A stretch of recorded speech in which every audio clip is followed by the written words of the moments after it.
一言お祈りをして始めさせていただきます。恵み深い父なる神様、5日備えの日の朝を迎えました。今日まで支えてくださいましたことを感謝します。そして今日も明日もあなた様の見えない御手を持って支えてくださって、聖書を通して知るべき大切なあなた様の救いの計画をしっかりと届け、また学び、心に刻むことができますように導きください。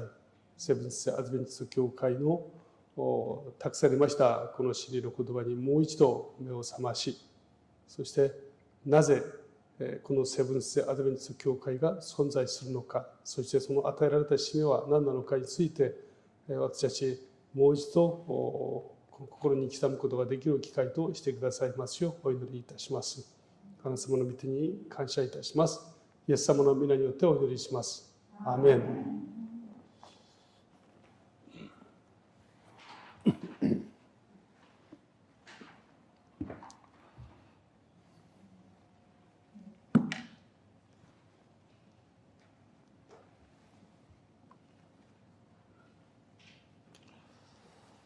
おはようございます。매일 아침마다 오셔서 1시간 반씩 앉아 계시느라고 수고들 많이 하셨습니다. 毎日ですね、朝教会に出席されて1時間半、この長い時間ですね、座ってお聞きになりますことを感謝いたします。 내일 안식일 빼고는 오늘이 이제 마지막 날입니다. 明日は安息日ですから、安息日を除けば今日が最後ですね。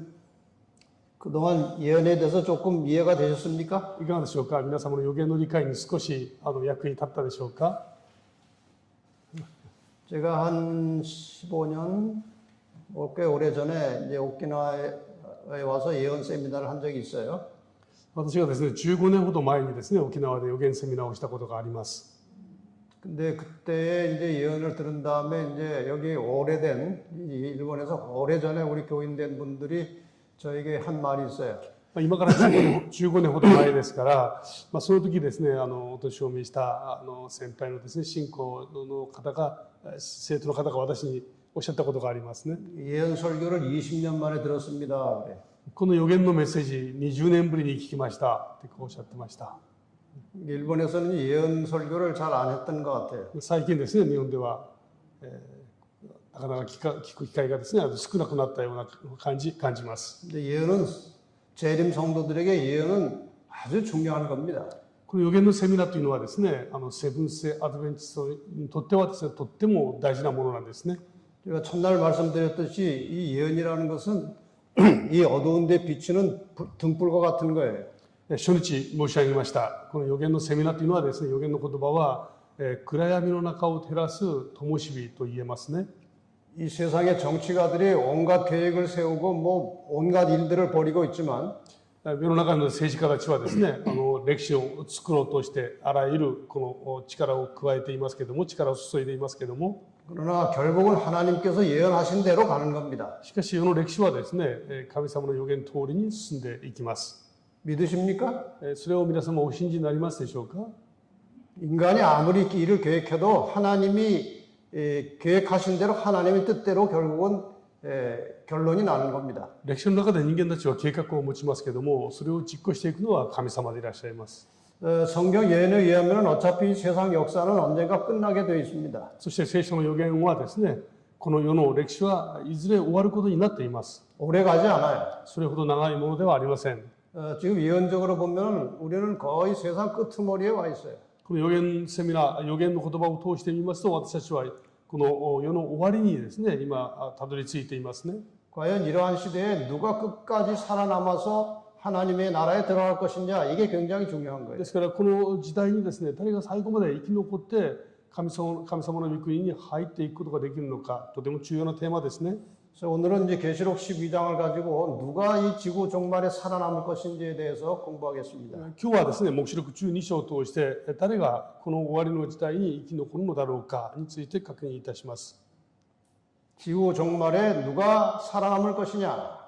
この週末の時代にですね、誰が生き残ることができるのだろうか。 자, 이제 뭐 간단한 역사 이야기를 다시 좀 하겠습니다. もう一度ですね、この歴史を整理をしてまいります。 인간이 범죄하기 전에는 이 세상이 아주 깨끗했습니다. 人間が罪を犯す前はですね、この世は本当に神様がお作りになった通りでした。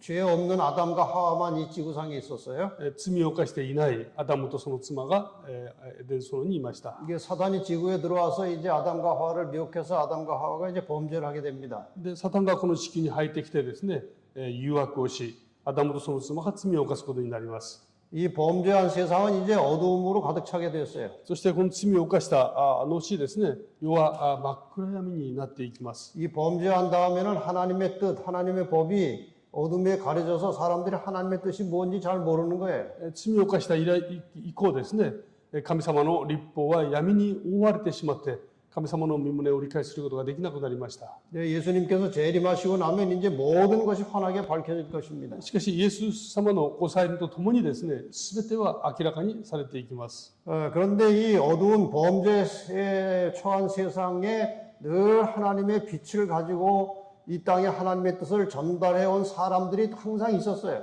しかし、このような暗闇の世の中にあってもですね、絶えず神様のこの真理の光を持って貫いて伝えていた人々がいます。 수가 많지 않지만 늘 소수의 사람들이 하나님의 뜻을 깨닫게 되고 하나님의 뜻을 사람들에게 전하고 그렇게 해서 이어져 온 거예요. その数は多くありませんけれども、わずかな少ない群れがずっと神様の御胸を高く掲げて伝えていました。 예, 그 역사를 보면 이런 것입니다. 이제. その歴史を見るとですね、このようになっていきます。 이제 노아가 하나님의 뜻을 받아서 사람들에게 전했고, ノアはですね、神様の御胸に従ってそれを人々に伝えましたね。 그다음에 이제 아브라함이 하나님의 뜻을 잘 깨닫게 되어서 사람들에게 가르쳐 줬고, そしてアブラハムは神様の御胸を受け取りですね、それを貫いて歩みました。 그다음에 이제 아브라함의 후손 이스라엘 백성들에게는 선지자들이 나타나서 하나님의 뜻을 계속 가르쳐 줬습니다. そしてイスラエルの民の中にはですね、預言者、神様の御言葉を預かった人々がそれを伝えました。 예수님이 오시기 직전에는 침례요한이 나타나서 하나님의 나라의 뜻이 뭔지 가르쳐 줬어요. イエス様がこの地上に来られる直前にですね、バプテスマのヨハネが来てそれを告げました。 그다음에 예수님의 제자들이 또 이 세상을 향해서 하나님의 뜻을 가르쳐 줬어요. イエス様の弟子たちもこの世に向かってですね、神様の御胸を告げました。 이 세상이 타락했을 때 종교 개혁자들이 일어나서 또 하나님의 성경의 말씀을 세상에 펼쳐냈습니다. この世の中がですね、世俗化した時はまだ改革者たちがその新たな神様の御胸を聖書に戻してですね、それを伝えました。 그래서 개신교회가 많이 생겨났어요. そしてプロテスタント教会がたくさん生まれたんですね。 근데 개신교가 다 또 타락하고 어두워졌어요.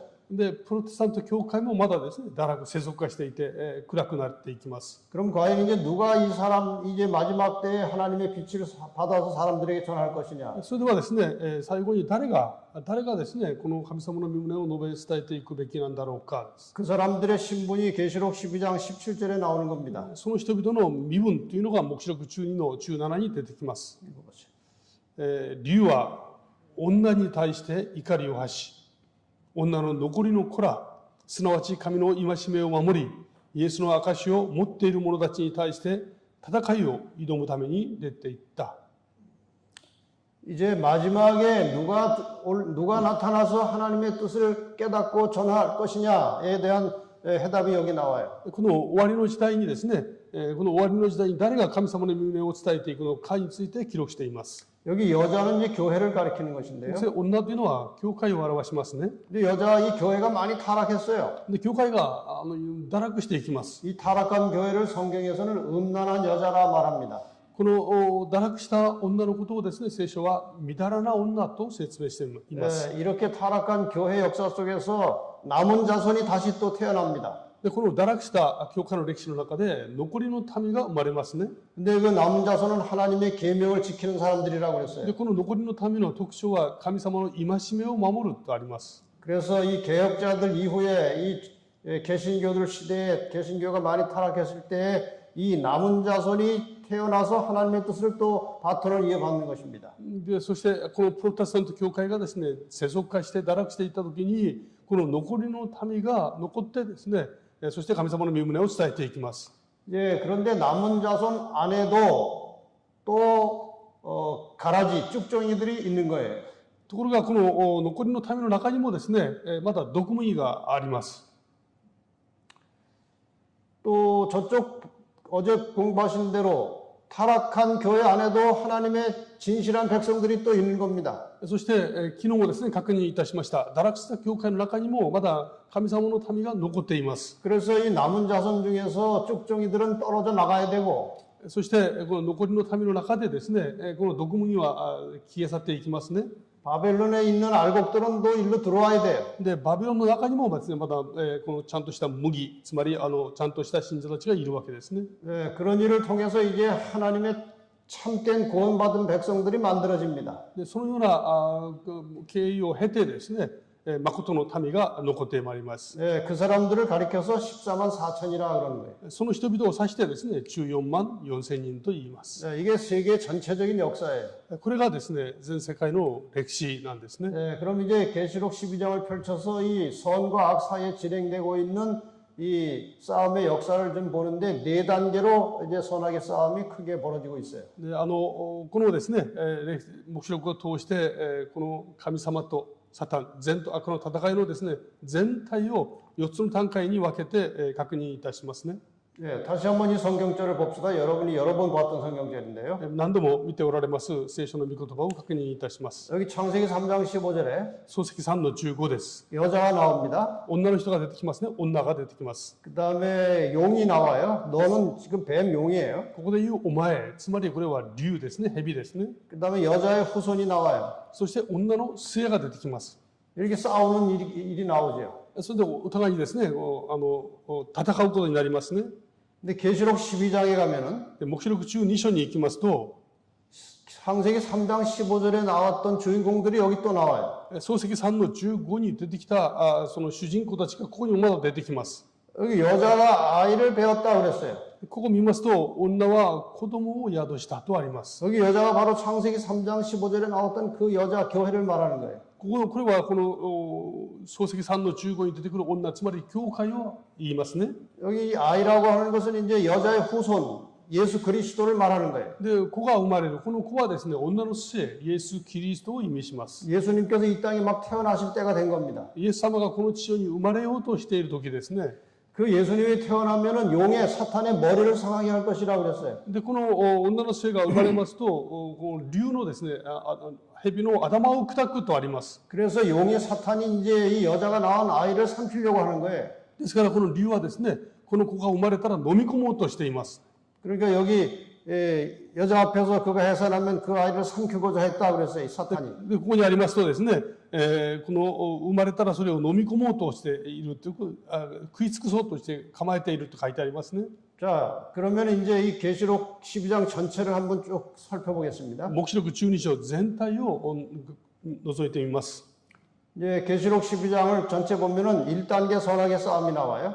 最初を見ますとですね、第1段階の善と悪の戦いが記録されています。 계시록 12장 7절로 9절에 보면은 黙示録12章7節から9節 이 선악의 첫 번째 싸움은 하늘에서 있었어요. この最初の戦いはですね、天において起こりました。 미가엘과 용이 싸웠다고 그랬어요. ミカエルと竜が戦ったとあります。 미가엘과 그의 사자들이 용과 그의 사자들과 싸웠다고 그랬어요. このミカエルとその御使いたちがですね、竜とその竜の使いたちと戦ったと 참 あります。 불행하게도 하늘에서 패가 두 개로 나눠졌어요. これ非常に不幸な出来事ですね。天において2つに分かれたんですね。 그 루스벨의 미혹을 받은 많은 천사들이 루스벨 편에 서게 되었고 で、ルシファーに惑わされた多くの天使たちがですね、ルシファー側に立ちました。 거기 루스벨에 넘어가지 않은 다른 많은 천사들이 또 예수님 편에 서게 됐어요. このルシファーにですね、惑わされていない天使たちはイエス様の側に立ちました。 그래서 하늘에 전쟁이 있었습니다. で、天において戦争が起きたんですね。 그런데 그 루스벨과 그 천사 동조한 천사들이 이제 하늘에서 쫓겨났어요. ところがその結果はですね、竜とその残りの天使たちは天において負けて、そして追い出されました。 지금 이 세상에서 일어나고 있는 뭐 귀신 같은 모든 그런 이상한 일들은 전부 다 이 쫓겨난 사탄들이 하는 일이에요. 今世の中でですね、悪霊とか幽霊とかというような出来事がありますね。これはすべてこの追い出された天使たちの技ですね。 이 사탄의 정체를 잘 모르면 사람들이 다 사탄에게 속게 돼 있어요. ですからこのサタンとその天使たちの正体を正しく知らなければですね、人々はみんな騙されるようになります。 그래서 1단계 싸움이 이렇게 끝나고 이제 2단계 싸움이 또 시작됩니다. これが1段階の戦いですね。2段階が始まります。 2단계 싸움은 계시록 12장 4절과 5절입니다. この第2の戦いはですね、黙示録の12章4節と5節です。 아까 보신 성경절이죠. さっき見てくださいました。 사탄이 예수가 태어나면 삼키기 위해서 계기하고 있는 거예요. このサタンがですね、イエス・キリストがお生まれになりますと、それを飲み込もうとして待機しているんですね。 그 여자가 해산하면 그 아이를 삼키고자 했다고 그랬어요. 女はその男を産んだら飲み込もうとしています。 근데 그 아들이 누군가 하면은 장차 철장으로 만국을 다스릴 남자라. 그건 예수 그리스도를 가리키는 겁니다. ここでですね、その男は誰かというと、やがて全世界を治めるですね、方、イエス・キリストを表します。 근데 그분이 나중에 다시 하늘로 올라갈 것이라고 되어 있어요. で、その方がやがて天に変えられるとありますね。 아이를 하나님과 그 보좌 앞으로 올려가더라 그랬어요. ここにありますね、天の神の身元に、その御座のところに引き上げられたとあります。 사탄이 예수를 죽이려고 계속해서 쫓아다녔어요. 悪魔はですね、イエス・キリストを殺そうとしていましたね。 십자가에 못 박았어요. そして実際に十字架に釘付けました。 근데 살아나서 하늘로 올라가셨어요. ところがイエス様は3日目に復活して昇天されたんですね。 그래서 인간은 구원을 얻게 된 겁니다. そして人間は救いが得られるようになりました。 자, 이제 세 번째 싸움이 벌어져요. 3つ目の戦いです。 세 번째 싸움은 생각해 보시면 알아요. 3つ目の戦いはですね、考えてみればわかります。 예수님께서 올라가시면서 이 땅에 제자들을 남겨뒀어요. イエス様が天に帰られた後ですね、この地上に弟子たちを残しました。 제자들이 복음을 전해서 이 세상에 많은 교회와 성도들이 생겨났어요. 弟子たちは働いてこの地上にですね、多くのその教会とですね、信徒たちを残しました。 네, 그래서 사탄이 이제 이 교회를 핍박하는 겁니다. ですからこの悪魔はですね、この教会を迫害します。 계시록 12장 13절로 16절까지 나와 있습니다. 13節から16節ですね。 예, 용이 이제 남자를 낳은 여자를 핍박한다고 그랬어요. この竜はこの男を産んだ女を迫害する。 예수 그리스도를 태어나게 한 교회, 교회는 예수님은 하늘로 올라가셨고 이 땅에 교회만 남았어요. 그래서 교회를 핍박하는 겁니다. この女、つまり教会はですね、イエス・キリストを産んで、イエス・キリストは昇天されましたね。この地上に残ったのは教会ですから、教会を迫害します。 근데 얼마나 핍박이 심한지 견딜 수가 없었어요. この迫害は非常に激しいものでした。 그래서 광야로 도망가서 한 때와 두 때와 반 때를 지낸다 그랬어요. そしてこの聖書の中にはですね、荒野に逃れて、一時、二時、半時を過ごすと記載されています。 한 때, 두 때, 반 때에 대해서 여러분이 공부하셨죠?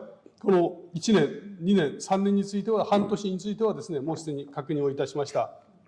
1260년 동안 교회가 박해를 받았습니다. 천주교에게. 1260年の間ですね、このカトリック教会によって迫害を受けました。 그래서 교회가 완전히 다 쓸어버림을 당할 뻔했어요. で、教会はですね、大きなダメージを受けました。 여기 물을 강같이 토해서 여자를 떠내려가게 하려고 했다고 그랬어요. ここをですね、水を川のようにこの口から吐き出した。そして女を押し流そうとしたとあります。 근데 땅이 여자를 도와서 여자가 살아났다고 그랬어요. でところがこの地がですね、女を助けたとありますね。 유럽에서 교회가 다 이제 망할 뻔했어요. ヨーロッパでですね、このプロテスタント教会は本当に絶滅状態に置かれました。 그런데 청교도들이 배를 타고 도망가서 도착한 곳이 미국이에요. ところがそこでですね、聖教徒たちが船に乗って逃れてたどり着いたのがアメリカでした。 그래서 이제 미국에서 다시 교회가 살아난 겁니다. そしてアメリカでですね、教会がまだ蘇ったんですね。 그래서 땅이 여자를 도왔다고 하는 것은 미국이 이제 교회를 받아들여 가지고 거기서 이제 교회가 또 커져간 겁니다. ここは地が女を助けたということはですね、アメリカがこの教会を受け止めて、そこで新しく教会のですね、教会がこの成長したことを表しています。 그래서 교회가 죽을 뻔하다 다시 살아났어요. ですから教会は絶滅の状態から生き残ることができました。 이제 사탄이 다시 미국으로 갑니다. で、悪魔は今度ですね、アメリカにやっていきます。 그래서 미국의 교회를 타락시키고 또 핍박하는 거예요. そしてアメリカにある教会を堕落させ、そしてまた迫害していきます。 그래서 미국의 교회들이 이제 많이 타락하게 됐습니다. で、今アメリカの教会はですね、本当に世俗化しています。 아주 세속화됐어요. 世俗化が進んでいますね。 그래서 계시록 12장 17절에 이런 기록이 나오는 겁니다. それで言ってですね、黙示録12章17節にですね、次のような言葉があります。 용이 여자에게 분노하여 돌아갔다고 그랬어요. 竜は女に対して怒りを発した。 왜냐하면 유럽에서 거의 이길 뻔했는데 또 미국 가서 나라 교회가 또 세워진 거예요. アメリカ、ヨーロッパでですね、ほぼもうこの勝利に近い状況を作りましたのに、アメリカでもう一回ですね、このプロテスタント教会が生き返ってくるわけですね。 그래서 미국의 교회를 타락시킨 겁니다. そしてアメリカの教会を、そのある教会を堕落させていきます。 근데 아무리 타락시키려고 해도 또 여자의 남은 자손이 또 나온 겁니다. しかしその中からですね、女の残りの子らが生まれてきますね。 근데 그 남은 자손이 끝까지 하나님의 계명을 붙들고 지키는 거예요. でこの残りのための特徴が神様の戒めを捉えてね、それを守り抜くわけですね。 사탄은 이 땅에서 하나님의 계명을 없애버리는 거예요. 悪魔はこの地上において神様の戒めをこの削除してしまうのが狙いです。 네, 하나님 외에 다른 신을 섬기지 말라 그랬는데 사탄은 그게 싫은 거예요. 자기가 섬김을 받고 싶은 거예요. この神以外に神としてはならないという言葉をですね、これを共有します。自らが神になろうとしますね。 계명의 안식일을 지켜서 하나님을 예배하라 그랬는데 그거 사탄이 싫은 거예요. この戒め、その安息日を守りなさいとあります。しかし悪魔はそれが気に入りません。 그래서 사탄이 마지막으로 남은 자손을 다시 공격하는 장면이 여기 나오는 겁니다. そこでこの神様の戒めを守り抜く民をですね、攻めていくというのが記録されています。 자, 이렇게 해서 선악의 싸움이 4번 일어나면 이게 4번째 싸움이 끝이에요. で、この第4段階の戦いでこれで終わりですね。 자, 이제 한번 요약을 해보겠습니다. それを少しまとめて整理をいたします。 자, 선악의 1차 싸움은 누가 하고 누가 싸우는지 생각나십니까? 第1段階の戦いですね。これを覚えていらっしゃいますか？ 1차. 第1回目の戦い、1段階の戦いですね。誰と誰が戦うのか。 하늘에서 있었죠? 天において行われましたね。 용과 미가엘이 싸웠다고 그랬어요. 竜とミカエルが戦うわけです。 그 다음에 두 번째 싸움. 第2段階は 용과 여자의 후손 예수님이 싸웠어요. 竜と女の末ですね、イエス様との戦いです。 세 번째 싸움은 3段階は 용과 여자가 싸웠어요. 今度竜とですね、女が戦います。 네 번째 싸움은 第4段階は 용과 여자의 남은 자손이 싸운 거예요. この竜とですね、女の残りの民との戦いです。 이렇게 해서 선악의 싸움이 4번 일어난 거예요. このようにですね、この善と悪の戦いは4段階にわたります。 이것을 전체로 요약해서 그림으로 보여드리겠습니다. これを全体をですね、ちょっとまとめて一枚の絵といたしますね。 자, 선악의 싸움 4번에 걸쳐서 진행됩니다. 善と悪の戦いの4段階ですね。 여자, 선과 악, 용이 싸웁니다. 善と悪の戦いです。 이게 이제 4번 싸우는 거예요. 4段階にこれ分かれるわけですね。 1단계. 第1段階。 1단계는 하늘에서 미가엘과 용이 싸웠죠. 1段階はですね、天においてミカエルとそして竜が戦いました。 용과 그의 사자들이 하늘에서 쫓겨났어요. で、この竜とその使いたちがですね、天から追い出されました。 여러분 이 순서를 잘 아셔야 되는데 この順番をよく理解される必要がありますね。 하늘에서 루시벨과 천사들이 쫓겨난 다음에 이 지구가 창조됐어요. 天においてですね、このルシファーと天使たちが追い出された後ですね、この地上においての創造が完成しました。 그래서 방금 창조된 지 얼마 안 되는 지구에 사탄이 들어온 겁니다. で、この創造されたばっかりの地球にですね、悪魔が入ってきました。 그런데 불행하게도 아담과 하와가 사탄의 미혹에 넘어가서 타락하게 됩니다. ところがですね、不幸にもアダムとその妻がこの誘惑に負けて堕落してしまいます。 인간이 타락하자마자 하나님께서 내가 너희를 구원하겠다 하고 약속하신 것이 지금 계속 공부하고 있는 창세기 3장 15절이에요. でこの堕落した時にですね、神様はこの救いの計画を示してくださるわけですね。それが創世記3の15です。 너희가 죄로 인해서 죽게 되었지만 여자의 후손 독생자 예수 그리스도를 세상에 보내서 그가 너희 죄를 대신해서 죽을 것이고 너희가 그를 믿음으로 구원 얻을 것이다. 그 원리가 창세기 3장 15절이에요. 罪を犯して滅びるしかない人々に対してですね、身代わりのその救い主を送ってくださり、主の身代わりの死によってですね、すべての人々は救いを得ることができるという道が備えられました。 그래서 두 번째 싸움은 이제 여자의 후손 인간을 구원하러 이 땅에 내려오신 예수 그리스도를 사탄이 공격하는 겁니다. で第2段階はですね、この人々を救うために来られたイエス・キリストをサタンが攻撃する、その戦いがですね、第2段階なんですね。 그래서 사탄이 태어날 때부터 예수를 공격한 거예요. ですからサタンはですね、イエス様が生まれる前からこの攻撃をし続けたわけです。 태어나기 전부터 예수를 태어나게 할 혈통인 이스라엘을 다 죽이려고 그랬어요. 예수 못 태어나게 하려고. イエス・キリストが生まれる前からですね、イエス・キリストを生むであろうイスラエル民族の抹殺を図ったわけですね。イエス様が生まれないように。 그런데 하나님께서 이스라엘 민족을 다 보호하셨고 이스라엘 민족 유다 자손을 통해서 예수님이 태어나셨어요.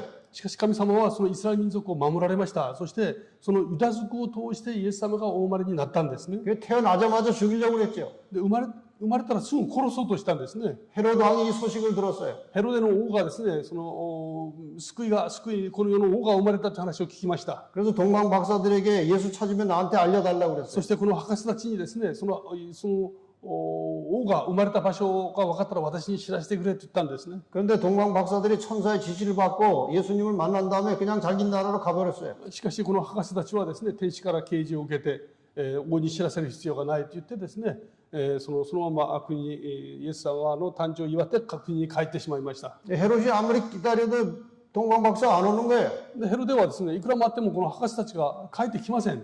그래서 화가 났어요. まあ怒り狂うわけです。 그래서 그 베들레헴 중심으로 해서 그 지역에 2살 이하 어린 아이들을 다 죽이라고 그랬어요. ですからこのベツレヘムですね、とその周辺で生まれた子供たちを2歳以下の子供たちを全滅させなさいというふうに命じたんですね。 그럼 예수도 당연히 죽을 것이니까. 当然イエス様もそこで殺されることになるはずですよね。 그런데 예수님은 천사의 그 요셉과 마리아는 천사의 지시를 받고 애굽으로 이미 도망갔어요. しかしそのエジプトのそのマリアとヨセフはですね、天使から啓示を受けてエジプトに逃れていきます。 그래서 그 당시에 그 지역에 2살 이하의 아이들이 억울하게 다 죽었어요. ですからその当時ですね、その地方で生まれた2歳以下の男の子たちは全員殺されたんですね。 예수님께서 재림하실 때 그 아이들은 부활시켜서 구원해 주실 것입니다. イエス様が再び帰ってこられる時ですね、その罪もなく死んでしまった子供たちをきっとですね、復活させてくださるだろうと思います。 결국 예수님이 이제 자라나고 그다음에 예수님 하시는 모든 일을 할 때마다 계속해서 예수님을 시험하고 공격하고 죄짓게 만들려고 사단이 계속해서 일을 했습니다. イエス様がこの地上でのですね、この生涯を歩まれた時もサタンは絶えずそばにいてイエス様のこの働きを妨げ、イエス様の働きを止めようとしたんですね。 그러다 마침내 십자가에 돌아가셨어요. やがてイエス様は十字架にかかって死なれました。 아직 죄도 안 짓고 무죄한데 십자가에 못 박혔어요.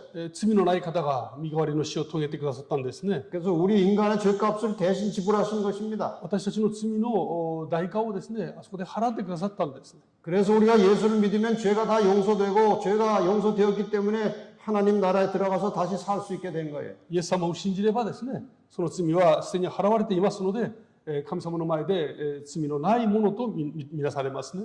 우리가 나중에 하늘나라에 가면은 아담과 하와도 만나게 될 겁니다. やがて私たちが天に行けばですね、そこでアダムとその妻に会うことができます。 꼭 만나게 되기를 바랍니다. 必ず会いたいものですね。 드디어 이제 예수님과 싸우면서 사탄은 또 졌어요. このイエス様との戦いの中でサタンは敗北が決定しました。 이제 세 번째 싸움이에요. 第3段階の戦いですね。 아까 공부하신 대로 세 번째 싸움은 예수님은 하늘로 가셨고 이 땅에 교회와 성도들이 남았기 때문에 그 교회와 성도들을 이제 사탄이 공격하는 겁니다. この3段階の戦いはですね、イエス様が復活された後、天に帰られました。 자, 이제 하나님의 교회를 핍박합니다. ですからこの地上に残ったこの教会、これをですね、悪魔は攻撃します。 이제 이 교회를 세상의 세력들이 공격합니다. でこの教会をですね、この世の勢力が攻撃をしていきます。 첫 번째는 이제 로마 제국이 하나님의 교회와 성도들을 핍박했어요. 最初はですね、このローマ帝国が神様の教会を攻撃しました。 근데 로마 제국이 교회를 핍박할 때는 실패했어요. でこのローマ帝国がですね、教会を攻撃した時はその成功を収めることができませんでした。 핍박을 하면 할수록 교인들이 자꾸 더 늘어나는 거예요. この迫害すればするほど教会はですね、成長していたんですね。 그 예수 믿는 사람들 잡아가던 군인들이 막 교인이 되는 거예요. イエス・キリストを信じる人々を捕らえていた兵隊さんたちがクリスチャンたちになっていきますね。 그 왕족들과 귀족들이 자꾸 교인이 되는 거예요. そしてその王族と貴族たちがですね、感動を受けてイエス様を信じるようになります。 그래서 사탄이 핍박을 해봐야 소용이 없다는 것을 사탄이 알았어요. そこで悪魔は気づくわけですね。この迫害は効果がない。 그래서 핍박을 멈추고 교회를 이제 타락시킨 겁니다. そしてこの迫害の代わりにですね、教会の中で教会を堕落させていきます。 핍박이 없으니까 교회가 점점 자유롭게 되고 재산이 늘어나고 세력이 커지면서 교회는 타락하기 시작했어요. この迫害がなくなりですね、そして教会は豊かになって、その生活が楽になりますから、自らどんどん教会は堕落していきます。 교회가 그렇게 타락한 상태에서 큰 정치적 힘을 가지고 등장한 교회가 로마 가톨릭 교회예요. でこの堕落した状態でですね、大きな政治力をも背負って現れたのがこのローマカトリック教会なんですね。 그래서 이 교회가 두 번째 단계에서는 로마 교회가 하나님의 교회를 핍박한 겁니다. で、次ですね、このローマの教会がですね、この神様の教会を迫害した歴史がですね、中世の歴史ですね。 1000년 이상 그런 일을 했어요. 1000年も超えるはるかに長い期間でそのようなことが行われました。 그러다가 여러분 공부하신 대로 1798년에 교황이 몰락합니다. 일단. そして皆様すでに学ばれました1798年にですね、この教皇は没落していきますね。 이렇게 해서 선악의 싸움이 세 단계까지 왔는데 이 악은 항상 이길 뻔하다가 지고 선은 질 뻔하다가 이깁니다. このようにですね、3段階まで進んできましたけども、この戦いをよく見ていきますと、最初はですね、この悪は必ず最初に大きな勝利を収めるように見えて最後に負けますね。逆に善は最初は負けるように見えて最後に必ず勝利をしていきます。 여러분이 교회와 성도들은 하나님만 의지하면 절대로 지지 않아요. ですから教会とこの信徒たちはですね、神様により頼んでいけば決して負けることがないことが分かります。 끝까지 교회와 하나님에게 충성하시기를 바랍니다. ですから最後まで神様にですね、忠実な信仰を誓っていただきたいと思います。 이제 선악의 마지막 단계가 네 번째 단계가 왔어요. 戦いのですね、4段階、最後の段階です。 용이 여자에게 분노에 돌아가서 여자의 남은 자손을 공격하는 겁니다. 竜は怒り狂ってですね、その女の残りの民に対して戦いを挑むために出ていくわけです。 자, 이 남은 자손을 어떻게 공격할 것인지 이제 여러분이 다 공부하셨어요. この残りの民をどのように攻撃するか、すでに確認をいたしました。 이 계시록 13장에 보면은 이 교황권과 미국이 이제 힘을 모아서 온 세계를 연합시킬 것입니다. 黙示録の13章を見ますとですね、この教皇権とアメリカが力を合わせて全世界のですね、神様を信じる民を攻撃しますね。 온 세상이 결속이 되어서 남은 자손들을 이 땅에서 없애려고 할 겁니다. 全世界が一致してですね、残りの民をこの地上からこの拭い去ろうとするはずです。 양쪽에 깃발이 있어요.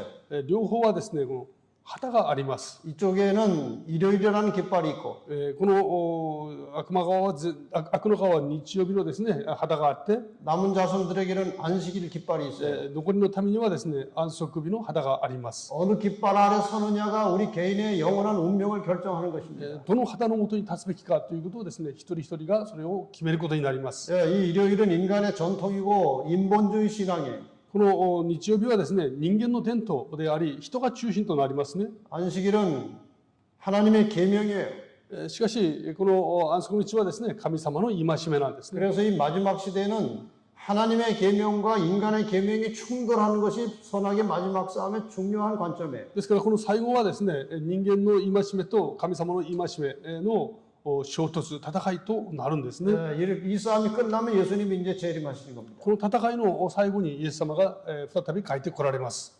자, 그러면 이제 역사적으로 이 여자의 남은 자손이 어떻게 탄생하게 되는지 그 역사 공부를 좀 하겠습니다. それではですね、この歴史の中でこの残りの民がどのように生まれるのか、もう一度ですね、歴史を勉強したいと思います。 지금까지 공부하신 이 기독교 역사를 도표로 다시 한번 공부하겠습니다. 今まで勉強されたキリスト教の歴史をもう一度ですね、この図を通して確認いたしますね。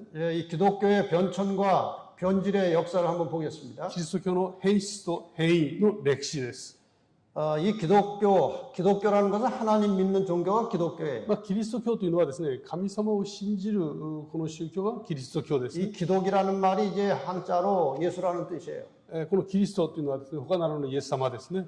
그래서 최초의 기독교는 광야에서 하나님을 따르는 이스라엘 백성들이 형성되었을 때 그게 첫 번째 사실은 기독교입니다. 最初の教会はですね、荒野でその神様に従っていた民、あれがキリスト教会ですね。 이 광야 생활에서 이스라엘 백성들이 하나님을 배웠어요. この荒野でイスラエル民は神様について学びました。 하나님을 알게 됐어요. 神様を知ることができたんですね。 그런데 이 광야에서 하나님을 배웠던 이스라엘 민족들이 이스라엘 가나안 땅에 들어간 다음부터는 예배가 진심으로 드리지 않고 그냥 의식과 형식에 매였어요. この人々がですね、カナンの地に入っていてからはですね、その礼拝のあり方が形式化していきました。 그래서 이 광야 교회가 형식화돼 버렸습니다. ですからこのカナンの教会ですね、荒野の教会が形式化していたんです。 이렇게 형식화된 광야 교회가 결국은 무엇이 되었는가 하면 이제 유대교가 되는 것입니다. この形式化した教会がやがてですね、ユダヤ教になっていきますね。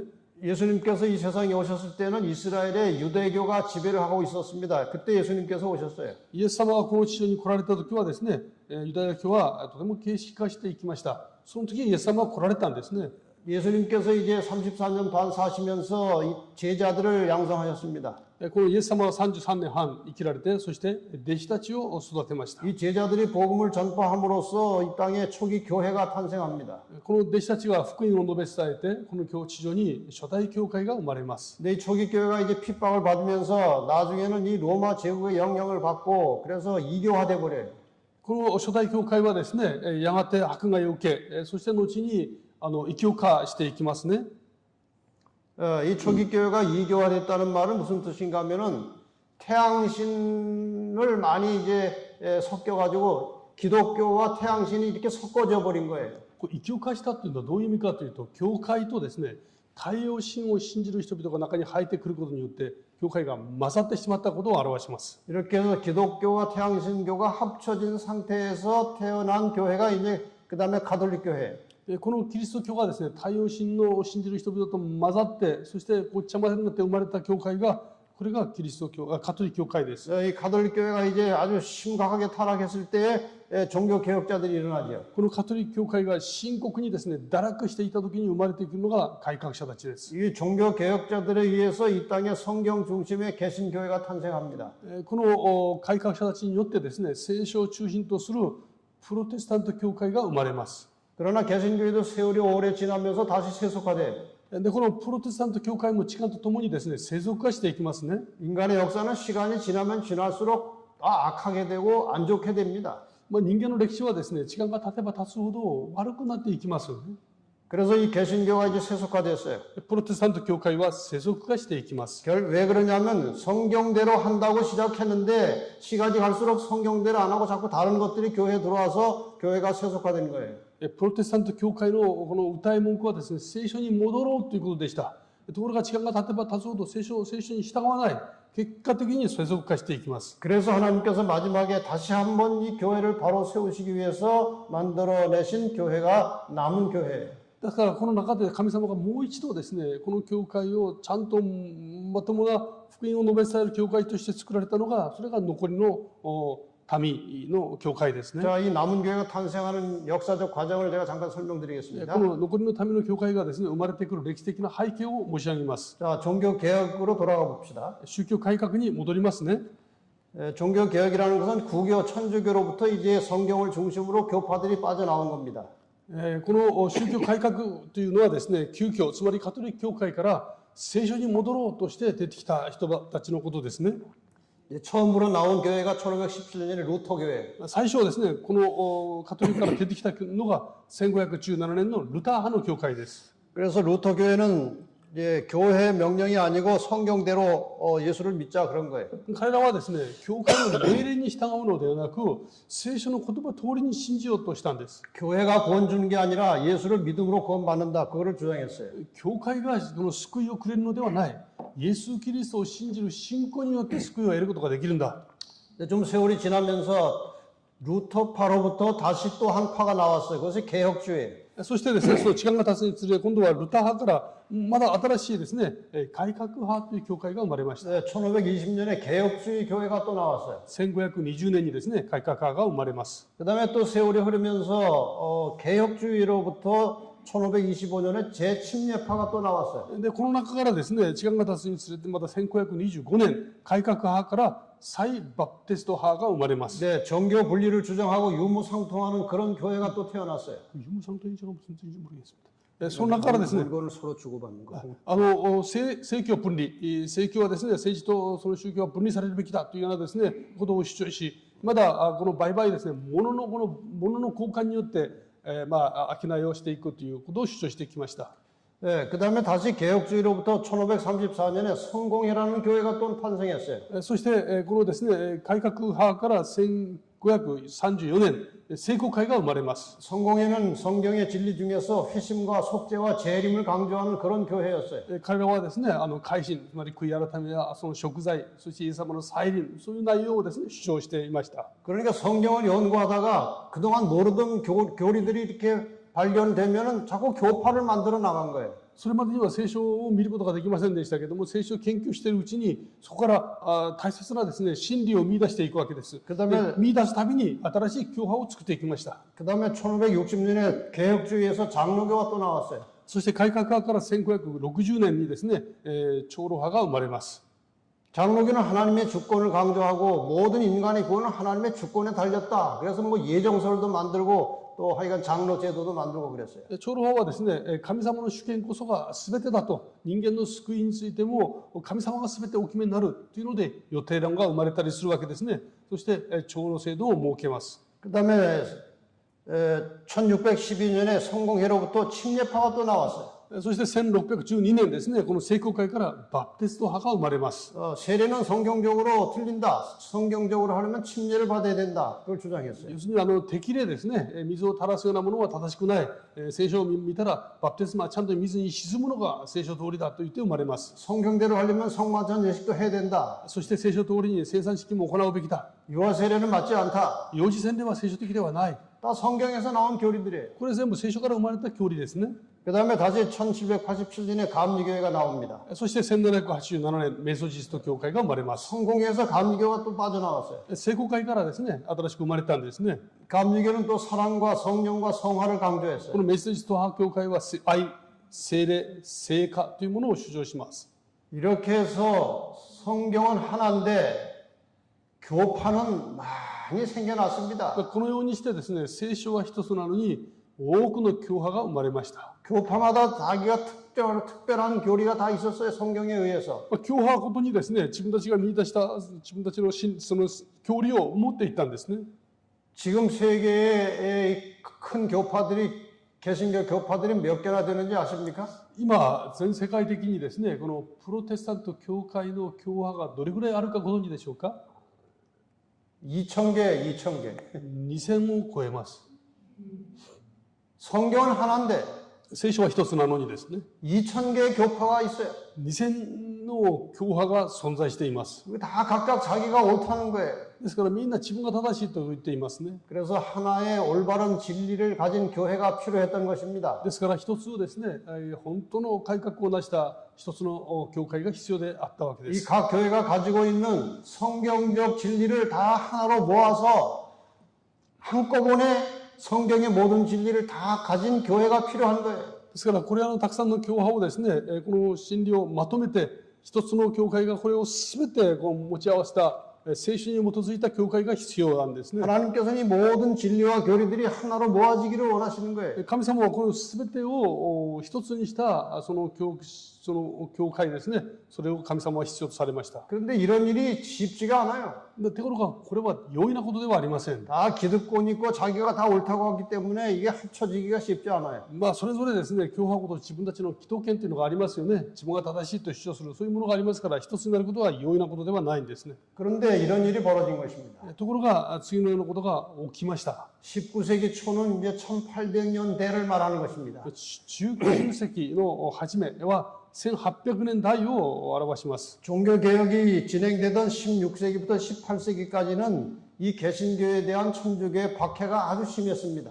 宗教改革が行われていました16世紀から18世紀にはですね、カトリック教会からのこのプロテスタント教会への迫害が非常に激しかったです。 근데 18세기 말에 천주교가 이제 망했습니다. 천주교 교황이 이제 몰락을 했고 성경이 막 만들어지고 성경을 자유롭게 공부할 수 있는 세상이 됐죠. ところがこの18世紀終わりにですね、教皇が没落したんですね。それから聖書がどんどん出版されて、皆さんが誰でも聖書が読めるような時代になってきたんです。 근데 여기 윌리엄 밀러라는 사람이 있었어요. その時ですね、ウィリアム・ミラーという人がいました。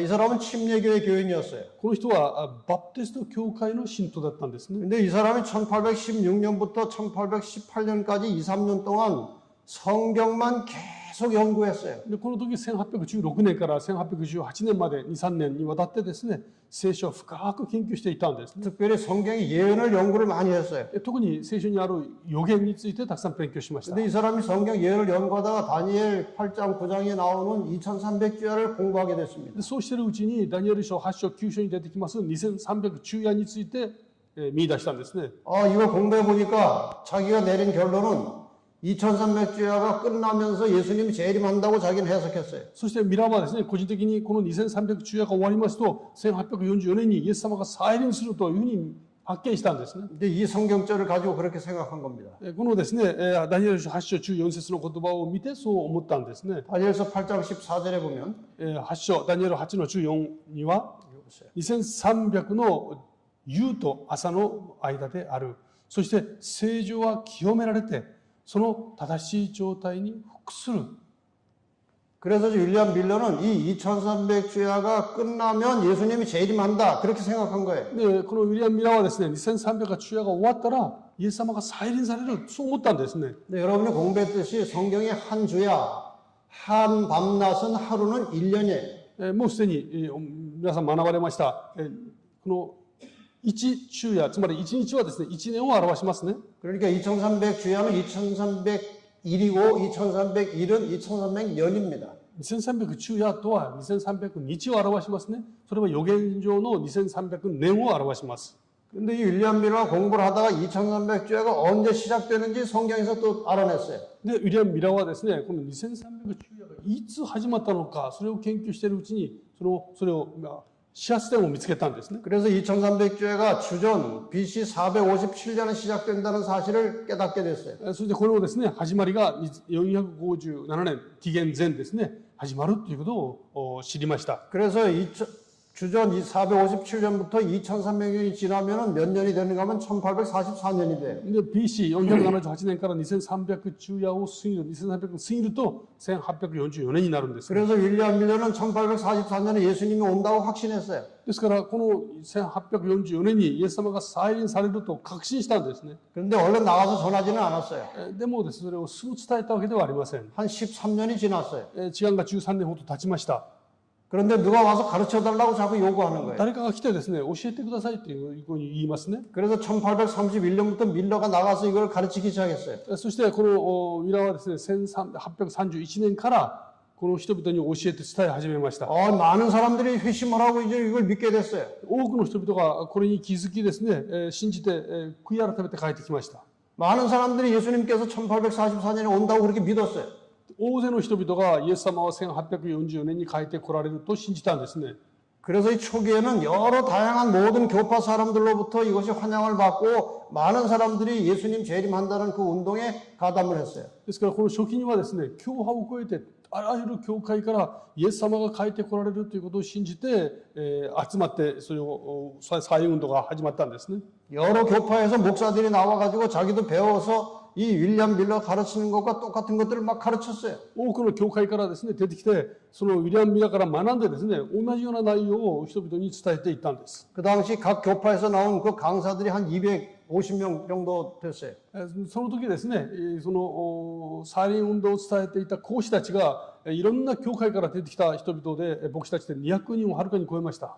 감리교에서 나온 목사들이 44%, メソシスト教会から出てきたのが 44% 牧師たちです。 침례교에서 나온 사람들이 27%, このバプテスト派教会から生まれたのが出てきたのが 27%。 조합교에서 나온 사람들이 9%, そして組合教会ですね、9%。 크리스찬교에서 8%, クリスチャン教会から 8%。 장로교에서 7%, 長老派の教会から 7%。 성공회, 聖公会、 화란개혁교회, そしてこのオランダ改革派、 루터교회, ルター派教会ですね。 퀘이커 교도들, そしてからこのクエカという。 이외 여러 다양한 교파의 목사들이 나와서 윌리엄 밀러가 가르친 내용을 같이 외쳤어요. ですからいろんな教会の牧師たちが出てきてですね、ウィリアム・ミラーが伝えたことを自分たちも信じて人々に伝えていました。 이렇게 초기에는 잘 발전이 됐는데 で初期にはですね、これが非常に盛んに成長していたんですね。 나중에 분위기가 서서히 바뀌었어요. 後にですね、この状況は変わっていきます。 그래서 재림 운동에 가담한 사람들에 대한 박해가 시작되었습니다. それでですね、この再臨運動に加わった人々に対する迫害が始まったんですね。 이제는 분위기가 뒤집어져가지고 재림 운동에 하는 사람들이 이상한 눈으로 보는 거예요. その時はですね、この再臨運動に加わった人々を他の人々が変わった変な目で見ていました。 이 당시 역사의 기록을 보면은 그 분위기를 이렇게 전하고 있어요. この当時の歴史状況をですね、歴史から見ますと次のように記録しています。あらゆる反対にもかかわらず再臨運動に対する関心は増すばっかりだった。数十名から数百名、そして数千名に改宗は増えていった。多くの教会から賛同者の数が増えていったが、その後、反対の意見も増し、結果、ミラの見解を受け入れる人々を懲戒処分にする動きが各教会から始まった。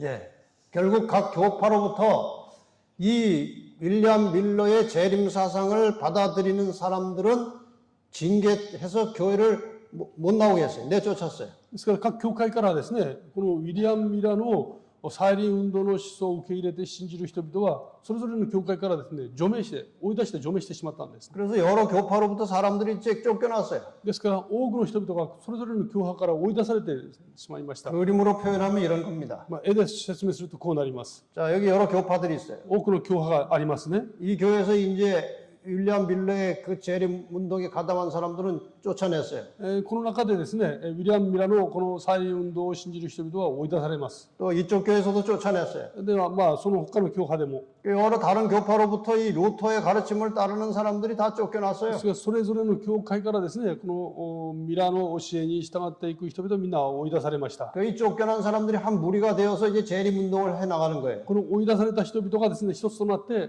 ごめんなさい、間違えました。再臨運動を続けました。 교파 초월해서 이렇게 나가는 것입니다. 教派を超えた再臨運動が行われたんですね。 그런데 날짜가 정해져 있었어요. ところが日にちがですね、決まっていたんですね。 1844년 10월 22일이라고 날짜가 정해져 있었어요. 1844年10月22日と日にちが定まっていました。 그때 예수님이 오신다는 거예요. その時イエス様が来られるということだったんですね。 이것을 믿는 사람들은 1844년 봄에 씨를 뿌리지 않았어요.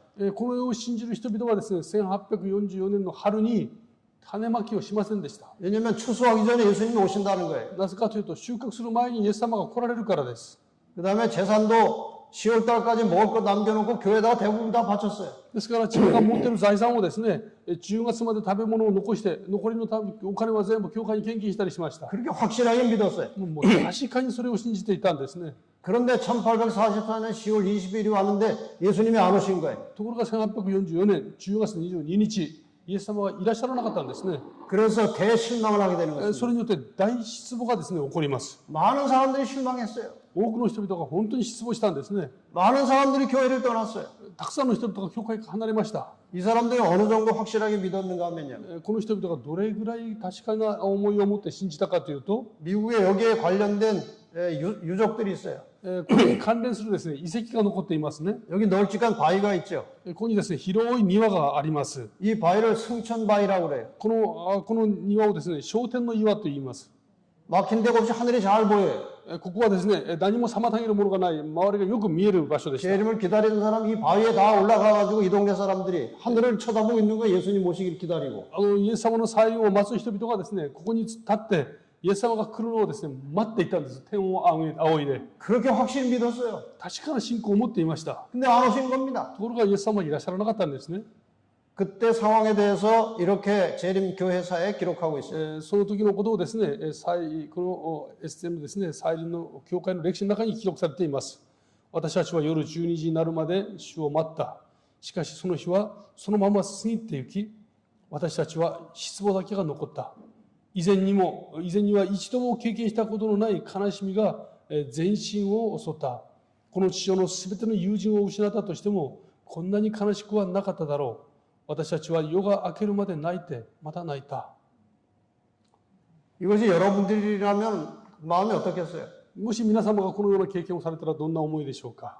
정말 실망스러운 일이었어요. きっと大きな失望を味わったと思いますね。 그런데 왜 하나님이 이런 일을 허락하셨을까 이거예요. ところがなぜ神様はこのようなことをお許しになったんでしょうか。 자, 각시대 대쟁투에 이런 말씀이 나옵니다. 各時代の大総統にですね、次のようにあります。 이 대실망한 후에 이런 알곡과 가라지가 나누어지는 일이 벌어졌어요. この大失望の後にですね、麦と毒麦が分けられるようなことがありました。 자, 이 글을 한번 읽어봅시다. ちょっと読んでみたいと思います。神の御言葉に信仰の土台を置かず、人々の意見に信仰の基礎を置いた人々は、この時直ちに彼らの見解を変えた。意志が弱く恐れている人々は、嘲笑う人々と一緒になって、二度と主を恐れたり、再臨を待つ必要などはないと主張した。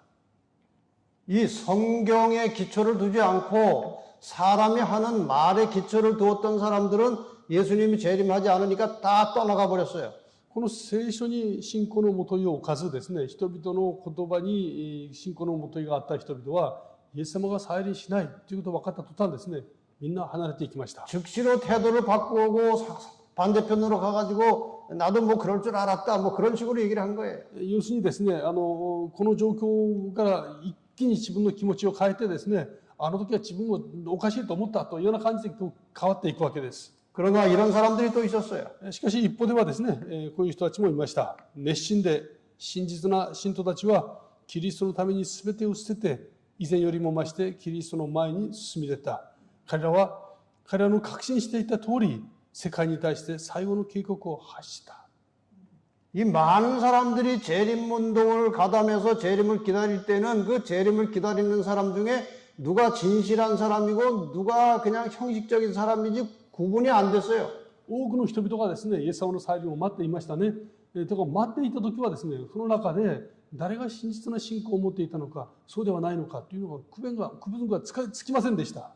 그런데 이 대실망을 하면서 형식적이고 그냥 분위기에 휩쓸려서 재림 기다리던 사람들은 다 떨어져 나갔어요. ところがこの大失望を通してですね、この雰囲気に飲まれて、そしてその人々の言葉を信じて加わった人々はですね、この失望など全部出ていったんですね。 아주 진심으로 주님을 사랑하고 재림을 기다리는 사람들만 남았어요. ですから真実に主を信じて再臨を待った人々だけが残ったんですね。 재림이라는 사건을 기다리던 사람들은 사건이 일어나지 않았기 때문에 다 떠나갔어요. 要するに再臨という出来事を待っていた人々はその出来事がないと同時に出ていきました。 그러나 예수님을 사랑하고 예수님을 기다리던 사람들은 그분은 반드시 다시 올 것이기 때문에 계속 다시 성경을 연구하고 기다렸어요. しかしイエス・キリストを信じ、イエス様の約束を確信していた人々はですね、イエス様は必ず帰ってこられるとそう信じてイエス様を待ち続けたんですね。 자, 다시 그림을 보겠습니다. もう一度ですね、その絵に戻りたいと思います。 대실망을 경험하고 다 떨어져 나가고 조금 남았어요. その大失望の後ですね、多くの人々が出ていて、そしてわずかな人々が残りました。 색깔이 여러 색깔이 들어있죠. ここを見ますといろんな色が混ざってますね。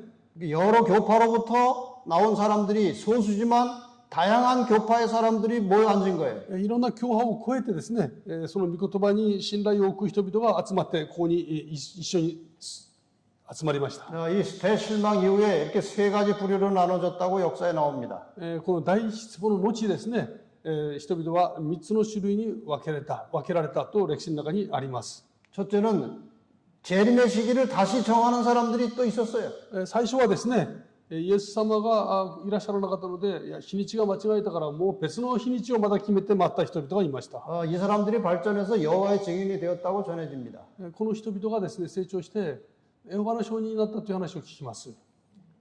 그 시기를 다시 정하는 사람들이 있었고, 時期をもう一度ですね定める人たちです。 그 다음에 기독교 신앙을 완전히 포기하고 세상으로 떠난 사람들이 있었어요. キリスト教を信じるのをやめてですね、もう完全に放棄して出ていた人々です。 그 다음에 세 번째는 시기는 정하지 않았지만 예수님의 재림을 기다리는 사람들이 있었어요. でもう一つはですね、時期を定めることなく、イエス様は必ず帰ってこられると思っていた人々がいます。